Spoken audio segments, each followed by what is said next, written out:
New Thought Media Network. We are a global broadcast network of positive music, media, and entertainment, inspiring humanity's evolution along the journey of enlightenment and creating a world of love, peace, empowerment, and prosperity for all. New Thought Media Network. Positively inspiring.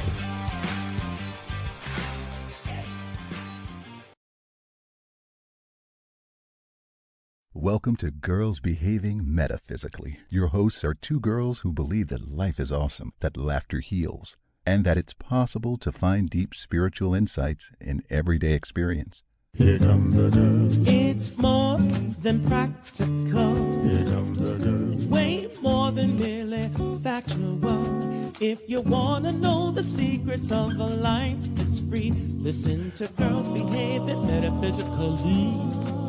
Listen to Girls Behaving Metaphysically.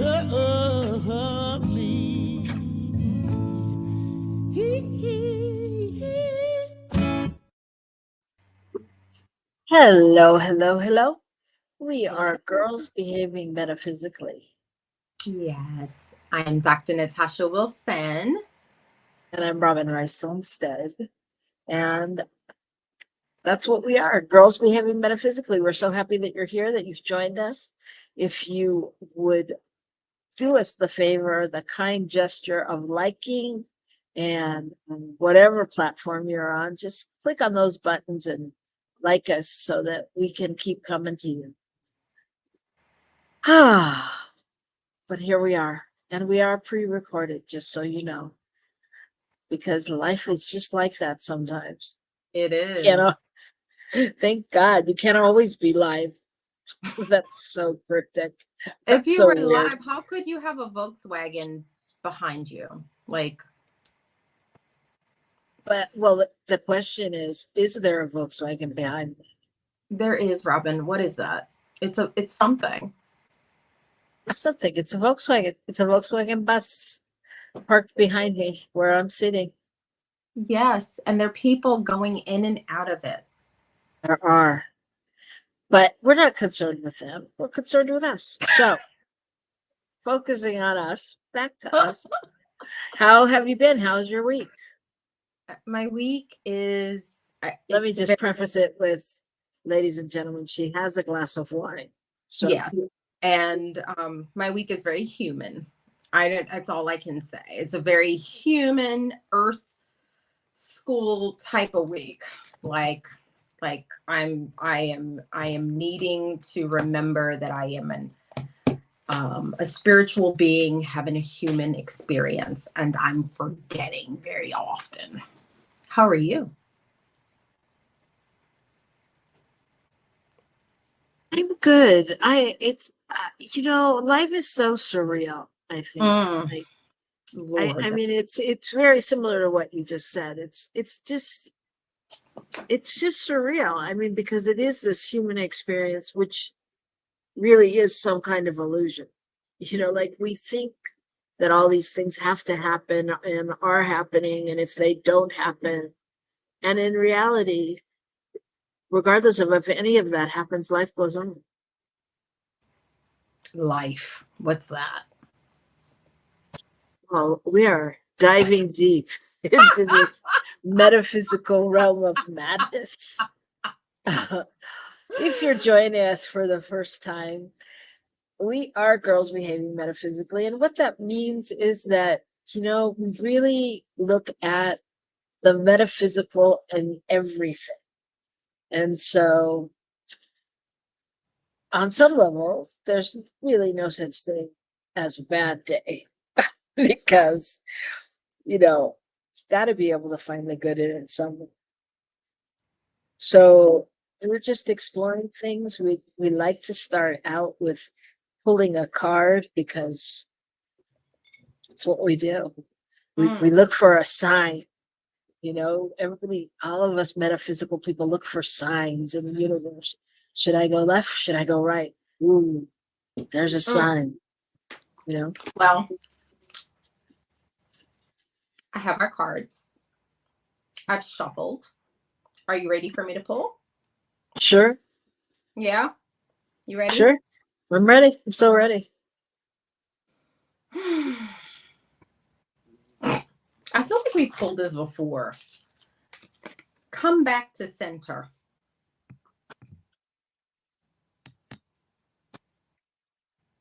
Back to center. It sounds, I mean, isn't that always the way? It's like, yeah. I don't know. At the end of the day, there's God, right? Right there in the center. There's spirit. There's the divine. So it's like we're always coming back to that. And if that's the center, that's the divine, then that's us. And that's all there is. And we constantly come back to ourselves. I don't know. You have a different take on it? No, I don't. I do have a different take. I don't think I have a different take on it. I think that it's hard to remember sometimes, to come back or not. Sometimes it's not even that we're coming back. It's almost that we're remembering. And I think something about being a human means that we're very forgetful. We're very forgetful of our divinity. We're very forgetful in general. And we get mired or caught up in the human experience. And I know that I do, and I know that I have. And I think it's why I started today by saying I am a spiritual being having a human experience, because I absolutely forget at times. I absolutely forget. I feel like my spiritual practice helps me to remember sooner.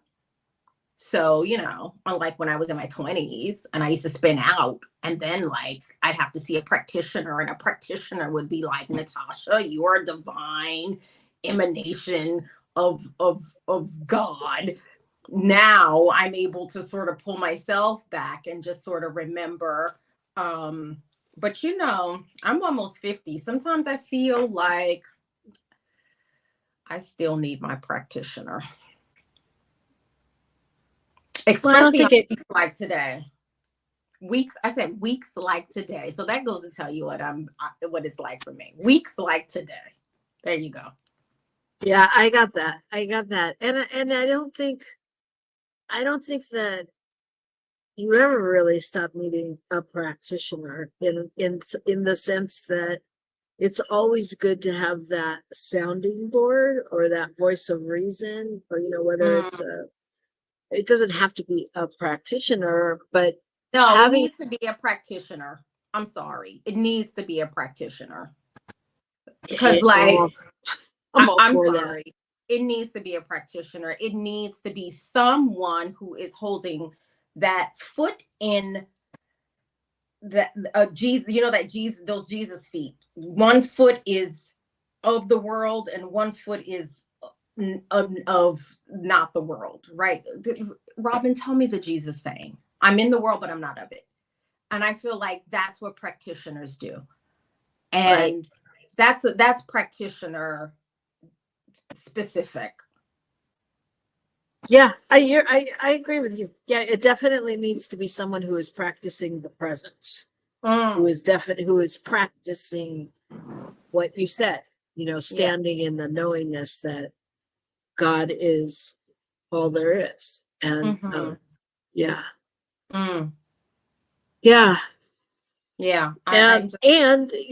we as practitioners, we have our moments too, where we need somebody to go spin the other direction. Turn that spin around. Amen. Yeah. Well, I think that's really, I do think that that's really important, and to acknowledge that it is an ongoing process, because your week and everything that's gone on in it and everything that goes on in our lives will pass, and we'll get to the other side. And something else will come to remind us to wake up, to be awake, to be aware, to be that we're alive, that, whatever the message, however you get the message, whatever it is. And so, yeah, I think that the bit larger thing is to come back to center. Sometimes we need help. We need an anchor, and that can be found in a practitioner. Yes. I think that's beautiful. Thank you for saying that, reminding us. Yeah. I think sometimes it's, like, I'm not a practitioner. Like, I've never made it through the formal course. And I know I've had therapists. I am a therapist. I've also had practitioners, and there is something about practitioners that they're like, what they stand for is helping us to remember that we are these spiritual beings having a human experience, and that really matters. And we need that in the world. I feel like more than we need anything these days is to remember that. So I'm here for the practitioners. It's great. And yeah, that's great.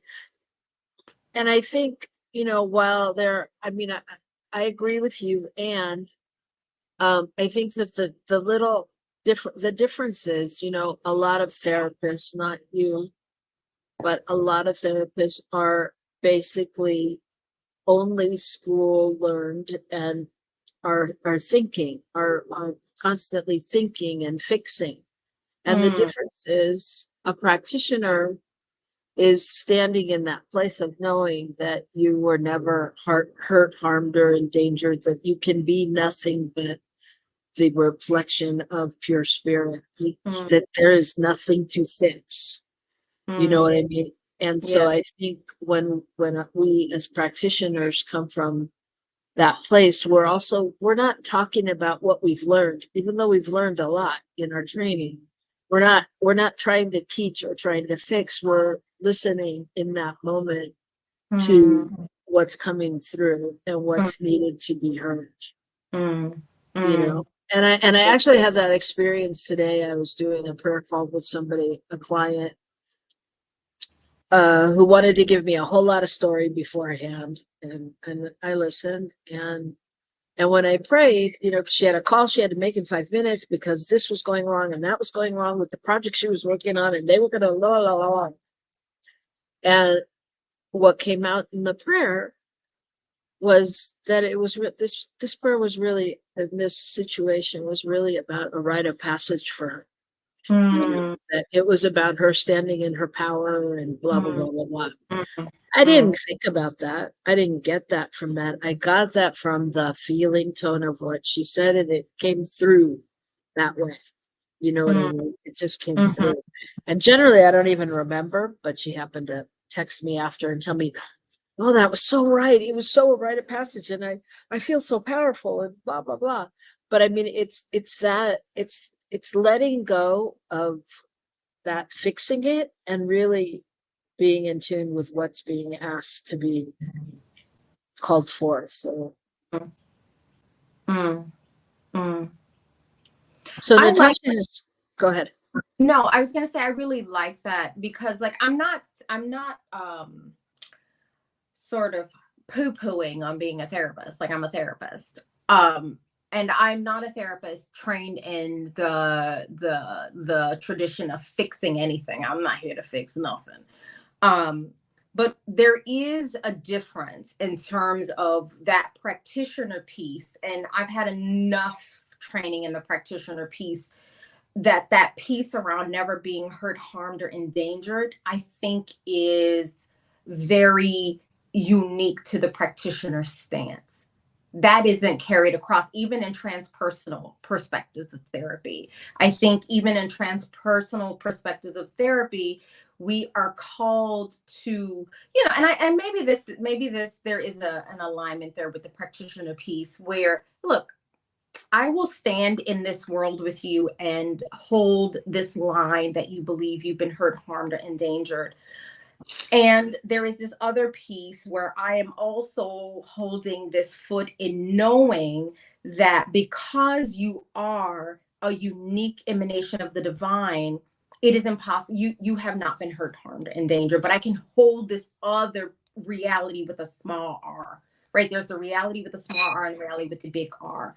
And I feel like that has been the gift of the metaphysical practice and working with wonderful practitioners and working in the New Thought movement, is that I can, even in my work, hold that, even though I have to constantly name and use the language where I'm holding this other reality with the smart R. I feel like practitioners have this really beautiful way of constantly calling us to remember the big R. That I feel like as a clinician and a therapeutic perspective, we're not able to go there right away with people. Sometimes it takes a long time to be able to come to that place of the big R, you know? And it's a thing that I'm super grateful for. Yeah. Yeah. And I mean, I think that, everybody has their place. I think that, a therapist is really important for people to have. I mean, but like you said, it holds us in the not values. What do I want to say? It's well, I guess it's like, going to your general doctor or going to an ear doctor if you have an earache or something. I don't know, but you know what I mean. I think that all of it is good. All of it is good, and there's a place for it. There's a place for it. Just like, a coach. A coach is different than a practitioner. So it's like they all have their nuances. Yeah. And they can work well together. Yeah. And people are ready for different things at different places, right? Like, I feel like there are people, like, in this human journey, there are people that's like, okay, yeah, it's the big R, the big reality, the bigger reality, like the what's real. And oh God, even saying that, it's like having to continue to hold the space that, that little R is still meaningful. I'm not saying that little R is not meaningful. I think there's a place for all of it. And I don't know. I feel today, Robyn, I'm just at this place where I have a particular respect and appreciation and love for spiritual practitioners. It's beautiful.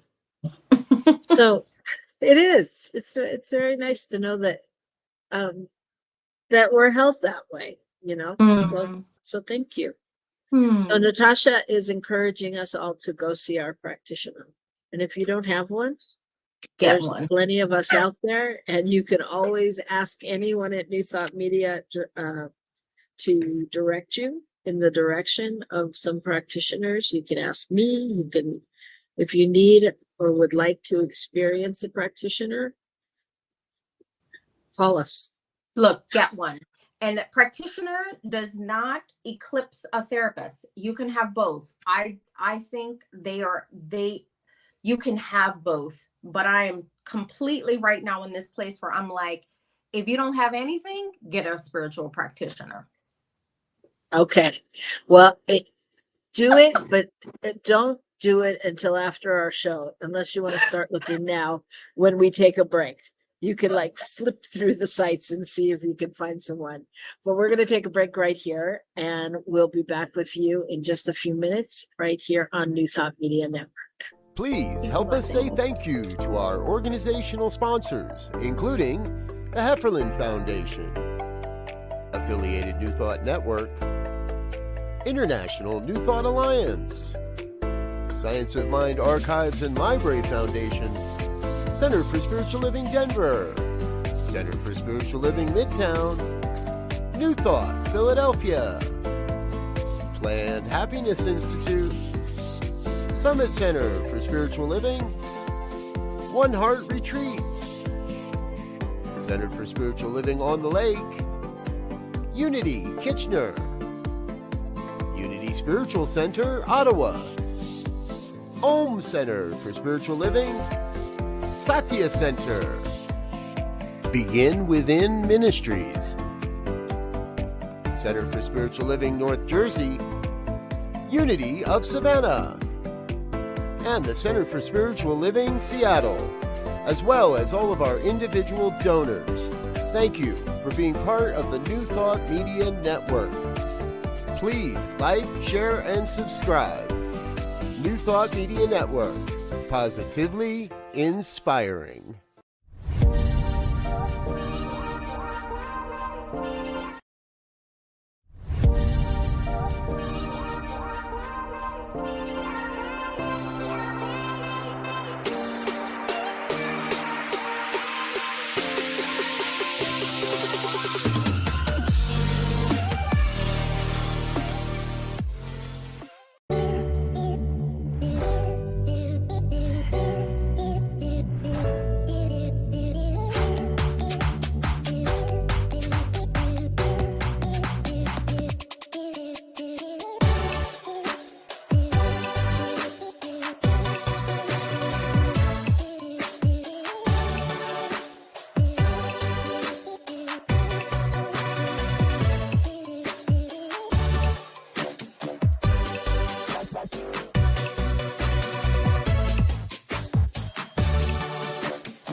Welcome to Girls Behaving Metaphysically. Your hosts are two girls who believe that life is awesome, that laughter heals, and that it's possible to find deep spiritual insights in everyday experience. Here come the girls. It's more than practical. Here come the girls. Way more than merely factual. If you want to know the secrets of a life that's free, listen to Girls Behaving Metaphysically. Listen to Girls Behaving Metaphysically.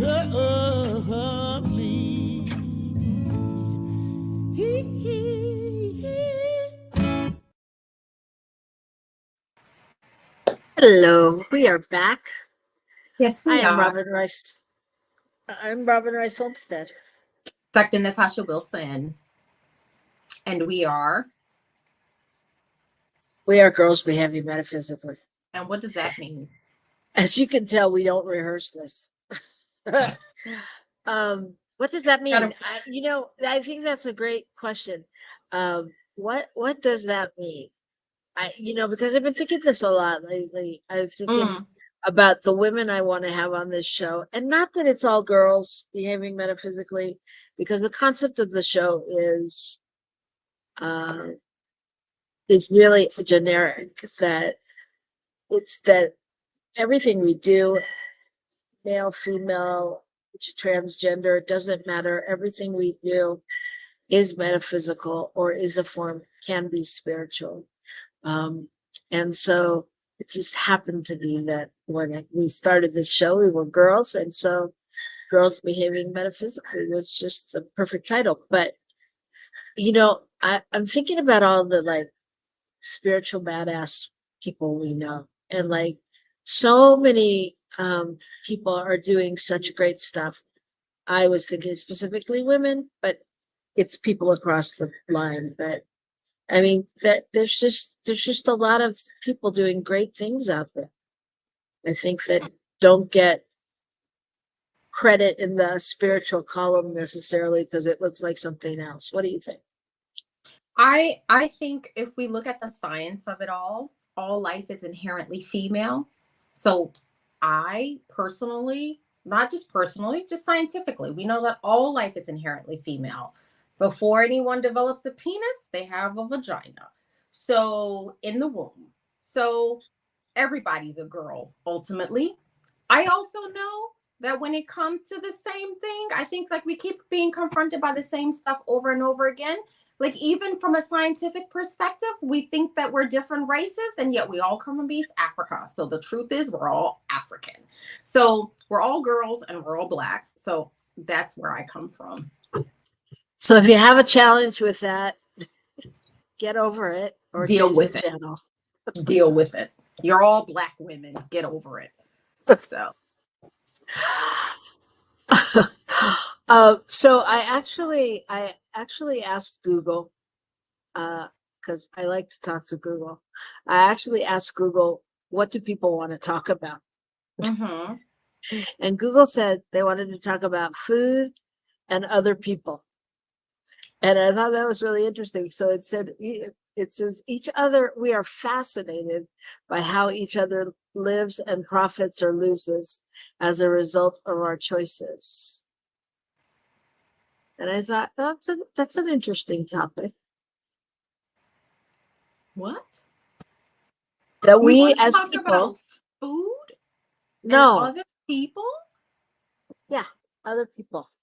But I think it's an interesting topic that we're fascinated, that people are fascinated by the way other people profit or lose, either way. Just like we're so, and I think I'm going through this right now with having a teenager, because teenagers don't know who the hell they are, most of them, and are trying to figure it out. And so Tell them they're Black women. And then they can oh, let it that go. would be so confusing.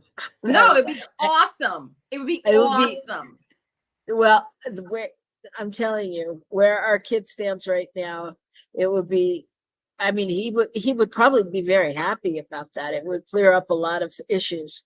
But I think it clear up issues for a lot of people. I'm just saying. And that's the anthropologist thing, okay? I'm just saying it'll clear up issues for the whole world. Well, it's true. I mean, we could go that way. We could talk about that. No, Robyn, I'm serious. I'm an anthropologist. I know. Okay. I know, but I know you're serious. Did you think I thought you were kidding? My daughters are blonde and blue-eyed, but I tell them all the time, trace your ancestry back far enough, honey. You come from the continent. It's okay. It's okay. We don't need to have identity crisis because we're all the same in the end. And then it goes back to metaphysical principles. So we got metaphysical principles on the one hand, and we got science. Everybody's a Black woman and everybody's God. Let it go. Thank you for joining us this week. Hi, everybody. Hello. Hello. Yeah, okay. So that's an interesting thing. Robyn, it's not interesting. It's just the truth. No, listen, let me finish my sentence. I'm not talking I'm about sorry. if it's truth or not truth. Sorry. I hear you that it's the truth. I'm saying that's an interesting, though. It's an interesting point of reference and concept to bring into the world today. I get it. I have freedom. I'm not talking about us. I'm talking about the people that stormed the Capitol and those people. They all need a reality check. They all need to be educated. As I'm like wrapped in the spirit of Frida Kahlo, okay? Like all of those people are suffering. And if they would be just told that their ancestry as a Homo sapiens sapien takes them back to East Africa, they chill, maybe. And that the oldest human being on the planet, Homo sapiens sapien, is a woman in East Africa. So according to the racial schema of the world we live in, that would mean she's Black. I am just saying, there's a lot of shit we deal with that we don't have to deal with. I feel like I'm wrapped in the spirit of Frida Kahlo right now. And she's just telling the truth. All this other shit, y'all need to let it go. We are all one. That's metaphysical and that's scientific. And as a matter of fact, what's his name? Dawkins. He wrote a whole book on it. He actually wears a t-shirt all the time. He's a white appearing guy. He wears a shirt that says we're all African because that's the truth. Let's let it go. Can we get together? Can we make a better world? I'm done with the bullshit. Okay. And the FCC will be done with our show. No, don't be done with our show, FCC. Okay. We All have a right. Well, producer. He should cut me out when I do this stuff. you may be sorry you said that. There you go. There's the message from the producer. And I mean every word of it. I know you do, but and I know that you're very convicted to that, and I'm not saying it's fact. It is fact, and blah blah blah. And how so as a teacher that you are, as a metaphysician, as all the things that you are, how do you find a way to integrate that teaching into a this isn't the word I want, but I'm going to use it, into a palatable or into a language that people can hear. Because Robyn, if you go out there and you're okay, go ahead. No, go ahead, Robyn. I'm gonna listen. I mean, no, I'm just saying because as a practitioner, as a metaphysician, as who I am, there are times when I want to tell people, I can't tell them now because our producer will yell at me. When I want to use all kinds of language to tell them that they're full of it. And there's also a place that I have to come to that I believe all of us have to come to in the world of oneness, because if we're going to be able to live together and get to any kind of agreement, then we have to be able to communicate it in a different way, in a way, like I'll give you an example. Like a lot of times, I have an issue. I always swear I'm going to lose my black card. I am African American. You can't lose the black card. It's impossible. Hold on. Did you hear what I said earlier? Yeah, but I'm talking about with my people, because my people get very upset with me because I don't have the same perspective. Because I don't want to just talk. I'm going to tell you. Okay. I don't want to just talk about, 400 years ago or what the white man did to us or blah, blah, blah, blah, blah. I don't want to talk about all that. I want everybody to be able, I want to talk about, the different things that they don't know as well, because they don't know things about, the white people.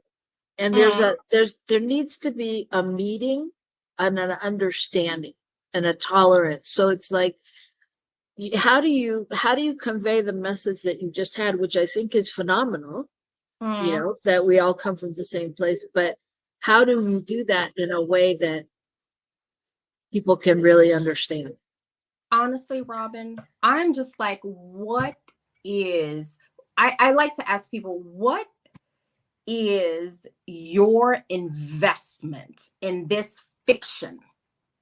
Like, honestly, this is a fiction. Race is a fiction. I'm not saying racism is a fiction. I'm saying race is a fiction.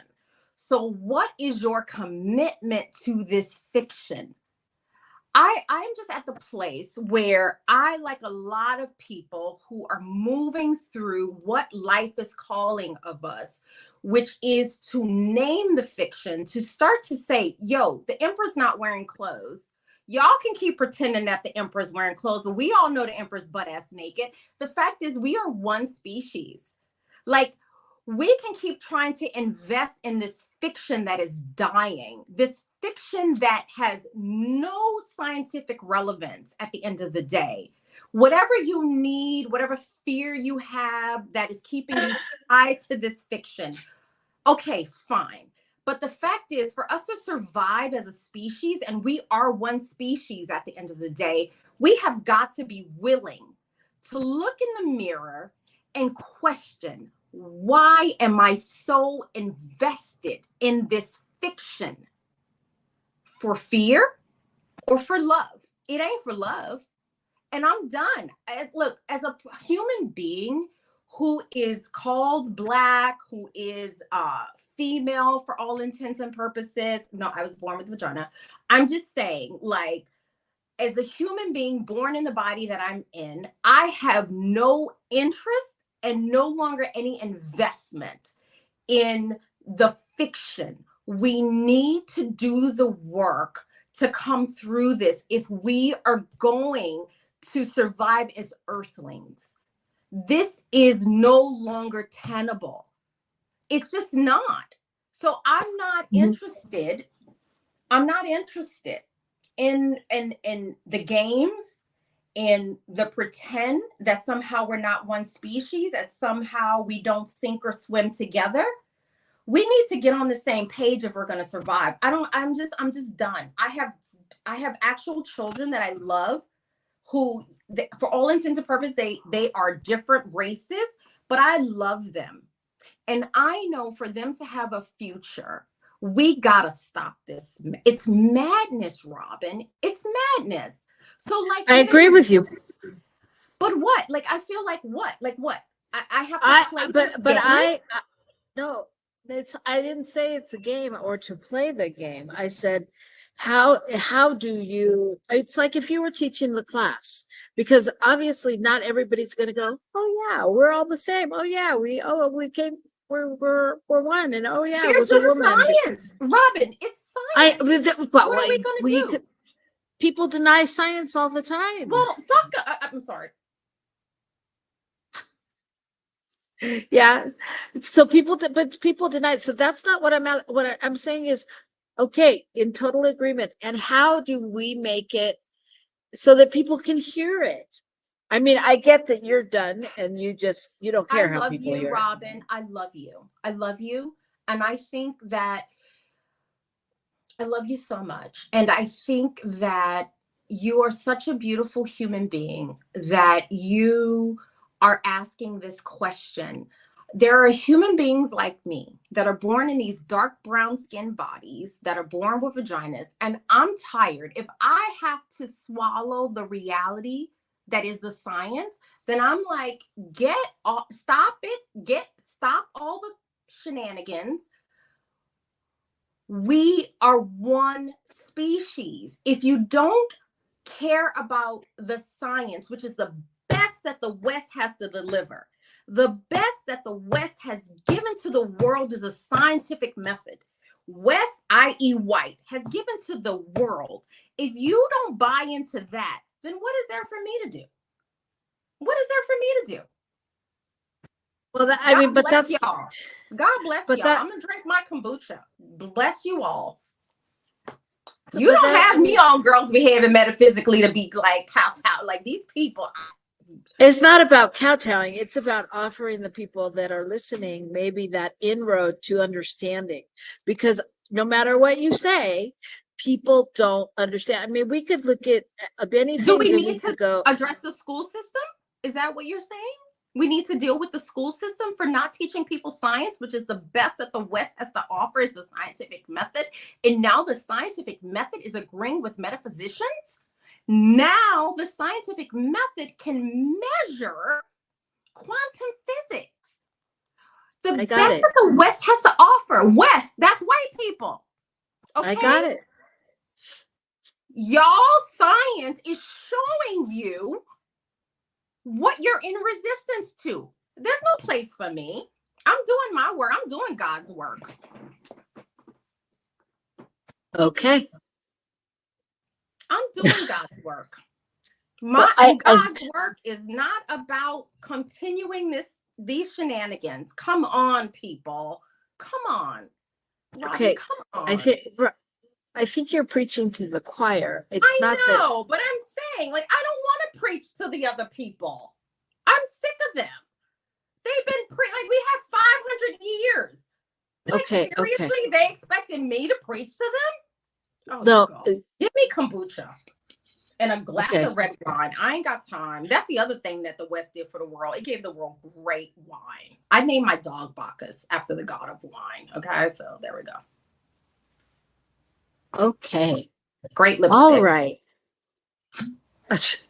Okay. So then I guess this is spiritual. This I know I'm funny, but this is real talk, Robyn. This is real.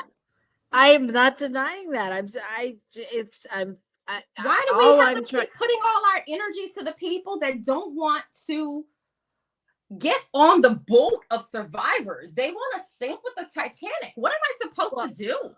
Okay, so here's the I got challenge kids. with that. I got Wait. blonde hair, blue-eyed kids, and they gonna survive as far as I'm concerned. They coming with me. They're my babies. Are you done? I think. Okay. So here's the challenge. There is no us and them. That's right. There I is know no that. them over there. You know it. And so until we can find the way to communicate with the them, we can't just throw everything out in the world and go, well, screw that. I'm just not dealing with them. I'm saying, like, how much energy are we going to continue to expend on people who want to be invested in a world that is dying? That's what I'm saying. That is what I'm saying. So I don't see it that way. I hear you, but I don't see it as investing into people who are invested in a world that is dying. I represent. afraid. Wait a minute. Let me finish. I represent. Okay, I'll be quiet. I'll be quiet. Okay, I'm ready. For 5 minutes. Okay. I believe I represent the people who are interested in living and who are interested in living in peace. I'm not looking at it like, how many more times do I have to tell these SOBs, blah, blah, blah. That's not what it's about. It's about finding a way to be, I mean, this is for me because this is part of my mission, is finding a way to be able to express and have people understand and learn so that they can walk away with that knowingness of science. As you know, not everybody is checking with the metaphysical or the any physical or any archaeological or any of the anthropological, any of those things. It's not like all of the human race is that educated or that invested in this. So, you know, I look at it from my own perspective of just being who I am and knowing that, you know, being a multi-race, I just am who I am, and Which being able to, you're not a multi-race. You are okay, but I'm multicultural. But you're I am multicultural. Yes, So, yes, as we all are. So being able to represent that is important to me, and being able to represent that with the people that I am the same culture of, where there's disagreement, because not everybody thinks the way I do. No, and they as don't an African American person, Robyn, or as a Latina. They don't have to. I know. Don't have to.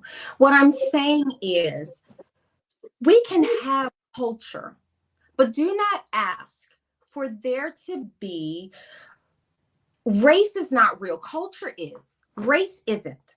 Okay. I'm as multicultural as they get. As a matter of fact, thank God I'm not in my office in the clinic. I decided I can't do the show when I'm in a clinic because I need to have a drink. So I know that I am multicultural. I have a citizenship application a citizenship thing in the background in my office that says I am an Australian. I am an American Australian. It doesn't say anything in there about me being from Africa, although I'm a dark brown person. At the end of the day, because look, as far as I'm concerned, as far as science is concerned. And what I'm saying is, if people have a problem with science, which is the best that the West has to offer, that is not my work. Because at the end of the day, everybody is from East Africa. Every Homo sapiens sapien is from East Africa. We are one people. And if there is something resistant in your soul to that, that is not my work. That is not my work. That is not my work. Okay. And I'm just done. I am done. Okay. That's not my work. Got that. As much as I love men, I've been married to a few. I like them. I love them. At the end of the day, I'm like, look, all life is inherently female. You need to grapple with that. And I'm here to love you and hold you through that. But at the end of the day, the majority of the planet looks like some version of me and you. I am not sitting here trying to make people comfortable that have been made comfortable like for so long, while people like me have had to sit in the discomfort of the reality. Like, we got to get out of this fear-based world that difference. It means fear.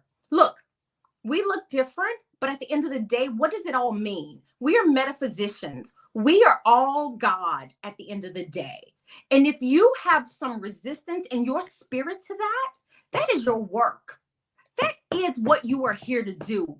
Your work is to challenge that and to change that so we can create a world that works for everybody. And I am not making any excuses for that. That's not my work.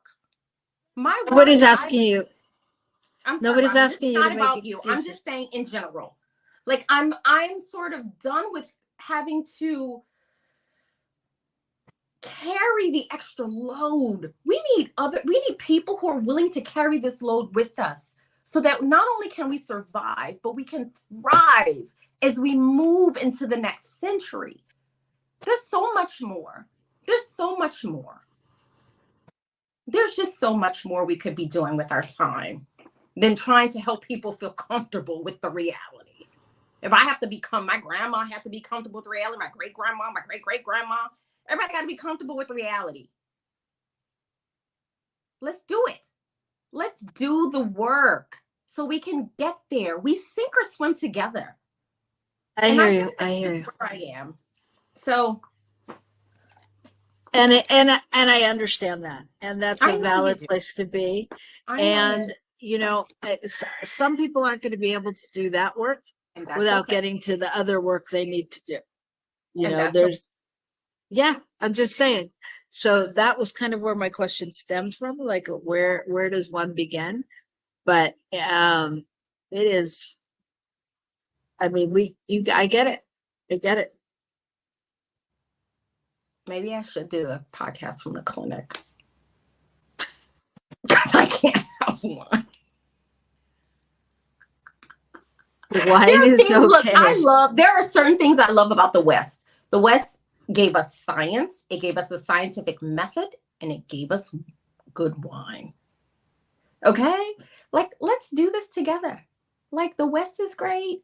Like, my babies, I always say that the universe has a sense of humor, because I never wanted to give birth to kids, but I always said when I was ready to adopt, in my mind, it was like, I'm going to adopt like a little brown girl, and she's going to have like these little Afro puffs, and I'm corny and from the South. So I'm like, we're going to dress alike. I'm going to do all these things. And then the universe brings me the whitest goddamn child on planet Earth. Blonde, blue-eyed. I can't make her hair puff no matter what I do, right? And I cannot imagine a more perfect child for me. I cannot imagine a more perfect child for me, because the universe is wanting me to hold what I know. I've said here, I've done all this research on how race is a myth and how we need to move past this if we're going to survive. And of course, the universe gives me the kids that they give me. So either I'm going to step up to the plate and do what I know I'm charged to do, which is hold the reality that race is not real, racism is, race isn't, or I'm going to keep in this, the empress wearing clothes when the empress naked. Like, we got to stop. And we do have to stop. I think I'm just at a point, Robyn, where I don't have the same level of patience and tolerance for the fear. I just don't. And I'm not saying like we don't hold space for people, we don't embrace them, we don't care for them. I am just saying I know my work, and my work is not to, that's not my work. That's not why I'm on planet Earth. Okay. Oof. Well, I'd have wine if I could. I wish I could give you some. I got some great Australian wine. Australians make the best wine. I've had some Australian wine. Well, thank you for being so passionate and so willing to share your views. I think And that I will probably never be seen again.